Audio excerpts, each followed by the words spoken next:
ఓం నమ శివాయ. శ్రీశైల మల్లికార్జున మేడారం సమ్మక్క సారక చెలుకూరు బాలాజీ స్వామి. ఓం నమ శివాయ. గోపురం టీవీ చూసే వాళ్ళ ప్రేక్షకులందరికీ నమస్కారం. చిలక జోషం అంటే ఆ కాలం అలా ఉంది, ఇప్పుడు గుడుక ఉంది, ఇక ముందు గుడుక నడుస్తుంది. చిలక జోషం అంటే నిజముందండి, నమ్మండి, వినండి. 12 రాశుల మీద ఈ రాశి మీద గురుబలం ఎంత ఉంది, ఈ రాశి మీద శని బలం ఎంత ఉంది, మంచి వింత చెడు వింత చెప్తా వినండి. చిలకమ్మ, మీనం రాశి వాళ్ళ శాస్త్రము, మీనం రాశి వాళ్ళ భవిష్యవాణి, మీనం రాశి వాళ్ళ గణితవాణి తీ చిలకమ్మ. మీనం రాశి వాళ్ళ జ్యోతిషం, మీనం రాశి వాళ్ళ శాస్త్ర తీ చిలిక తే.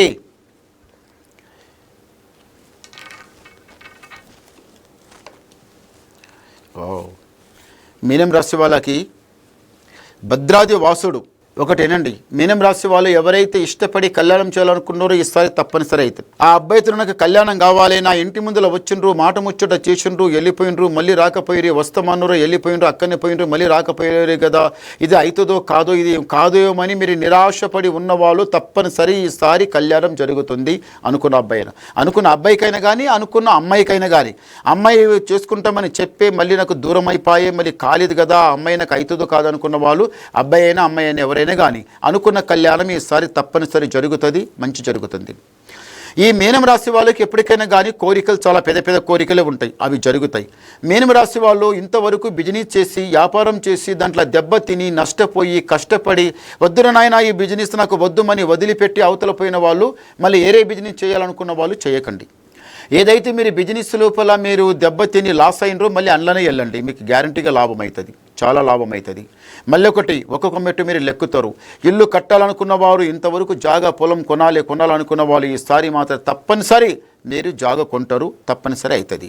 ఈ రాశి వాళ్ళు మళ్ళీ ఏముందంటే మాత్రం కొన్ని రోజుల నుంచి మీరు చాలా బాధపడుతున్నారు. పైమట్టు లెక్కుతలే, మేము ఎంత ఉన్నాం అంతే ఉన్నాం, వెనకపడ్డ వాళ్ళు ముందు వెళ్ళిపోతున్నారు, మేము ఎంత ఉన్నాం అంతే ఉన్నాం, మాకు అనుకున్నది అయితే లేదు కదా మరి మీరు అనుకుంటున్నారు. ఇంట్లో నాగస్వరపద ఎట్లా ఉంటుందో మీ ఇంటి మీద దృష్టి కన్ను అట్లా ఉంది.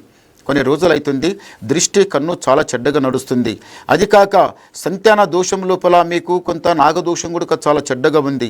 ఒకసారి వెళ్ళి శ్రీకాళహస్తి దగ్గర వెళ్ళి రాహుకేతు పూజ చేసుకొని వస్తే మీ ఇంటి మీద ఉన్న దరిద్రమే కాదు, మీ మీద ఉన్న నాగదోషమే కాదు, సర్పదోషమైన, కుజదోషమైన, నాగదోషంకి ఆ భగవంతుడు కరెక్ట్ నీకు దూరం చేపిస్తాడు. కానీ ఈ జ్యోతిషంలో ఈ రాశి వాళ్ళు రియల్ ఎస్టేట్ చేయాలనుకున్నా, ఏదో పొలం పని చేయాలనుకున్నా, పొలం పని చేయలేమని ఈ రాశి వాళ్ళకి చాలా ఇష్టం, చాలా మంచి కలిసి వస్తుంది. పొలం పని చాలా మంచి కలిసి వస్తుంది. రియల్ ఎస్టేట్ కూడా చాలా మంచి కలిసి వస్తుంది. దేవదర్శనం వెళ్ళాలనుకున్న వాళ్ళు ఏం చేయాలంటే ఈ రాశి వాళ్ళు ఒక్కడే ఒంటి పెంటికి పోయి రావద్దు, భార్య బిడ్డలకి ఎంట పెట్టుకొని పోయి స్వామివారి దర్శనం చేసుకుని రండి, చాలా మంచిగా ఉంటుంది. ఈ రాశి వాళ్ళకి ఒక్కడే వెళ్ళి దర్శనం చేసుకుని వస్తే అది కరెక్ట్ కాదు, అది కలవది, లెక్క కాదు. అది మీ ఇంటికి ఇంతవరకు దళిద్రం మస్తు సతాయిస్తుంది, ఇప్పుడు కూడా సతాయిస్తుంది మీ ఇంటికి, అయినా మీకు దగ్గర ధైర్యం బాగుంది.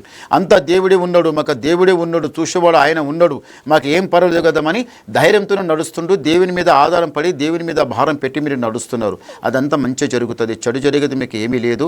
ఇంతవరకు మస్తు జరిగింది చెడు, మస్తు బాధపడ్డారు, అది ఎంత పోయింది. అన్నతమ్ముల అనుబంధమైనా కానీ, భార్యాభర్తల బంధమైనా కానీ, ఇంటి లోపల నేనే కష్టపడుతున్నా, నేనే 10 రూపాయలు సంపాదిస్తున్నా కదమన్నట్టు అనకుండా, అందరు కష్టం చేస్తున్నాం, అందరూ కరెక్ట్ నడుస్తున్నాం కదమని ఓపికతో నడిచేది, అది బాగుంటుంది. అన్నతమ్ముల అనుబంధం బాగుంటుంది, భార్యాభర్తల బంధం బాగుంటుంది. అది కాక చిన్న పెద్ద అందరూ కలిసి నడవాలి, అమ్మ నాన్న భార్య బిడ్డలం అందరం ఒకటే ఐకమత్యంగా నడవాలి, మన పేరు మంచిగా సంపాదించుకోవాలి, మన ఇల్లు ఒక మెట్టు దాటాలి, పై మెట్టు లెక్కాలి, అనుకున్నది సాగేయాలని ఇలాంటి గుణం చాలా మంచిగా ఉందండి ఈ మీనం రాశి వాళ్ళ దగ్గర. అన్నిటికన్నా ఏం ఆలోచిస్తారంటే ఎక్కువ ఇంట్లో ఉన్న వాళ్ళందరూ ఒకటే ఐకమత్యంగా నడవాలి, ఈ మెట్టు దాటాలి, పై మెట్టు లెక్కాలి, రాజా బతకాలి, సుఖంగా ఉండాలి, సంతోషంగా ఉండాలి అనేది కోరిక చాలా బాగుంటుంది. ఈ మీనం రాశి వాళ్ళకి నల్ల వస్త్రం, నల్ల బట్ట ధరించవద్దు, మంచిది కాదు.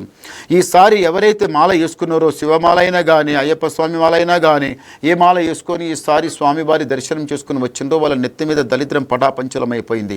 ఇక దళిద్రం రాదు, ఇక రాదు. ఎందు గురించి అంటే ఆ దేవ దర్శనమే అంత, ఆ దీక్షనే అంత. ఆ దీక్ష చేసిన వాళ్ళకి మంచిగా భగవంతుడు వెంటనే ఉంటాడు, మీకు అన్నిటికీ కాపాడుతాడు, భగవంతుడు మీకు పైకి తీసుకొస్తాడు. కొందరు ఏం చేస్తారంటే తెలవనోళ్ళు, మూర్ఖులు ఏమో అనుకుంటారు, దేవుడు ఉన్నాడు అట్ట ఇట్లా మాట్లాడతారు, కానీ అది కరెక్ట్ కాదు. వానికి ఒకసారి దెబ్బ తగిలిన తర్వాత దేవుడు అనేది ఏమిటి వాళ్ళకి గుర్తు వస్తుంది. అనవసరంగా అనేటోళ్ళు అడ్డంగా తిడ్డంగా 12 మాటలు మాట్లాడతారు, ఆ మాటలు పెట్టించుకోకండి. దేవధ్యానంలో నడవండి, మంచిగా ఉంటుంది, చేయిపెట్టిన పని కలిసి వస్తుంది, జయం జరుగుతుంది, అంత మంచి జరుగుతుంది. ఇంట్లో ఈసారి ఏదైతే ఆగిపోయిన పనులు ఉన్నాయో ఈసారి తప్పనిసరి అవుతాయి. సరి గవ్వలిద్దాం. ఓం నమ శివాయ. ఆహా, బేస్ గవ్వలు 6 పడ్డాయి, చాలా మంచి గవ్వలు పడ్డాయి. ఈ మీనం రాశి వాళ్ళకి ఆదాయం 5, యాయం 5, రాజపూజ ఫలం 3, అవమానం 1. అంటే గురుబలంకి మంచి స్థానమే దొరికింది, శని బలానికి మంచి స్థానమే దొరికింది. అన్నిటికన్నా ఇప్పుడు ఏముందంటే మాత్రం చేసే దందాలా చేసే పనిలా అన్నిట్లో బాగా జరగాలన్నా, మీరు పైమటి లెక్కలనుకున్నా, ఇంటి మీద ఉన్న దరిద్రం మొత్తం పోవాలనుకున్నా అంతా వెళ్ళిపోతుంది.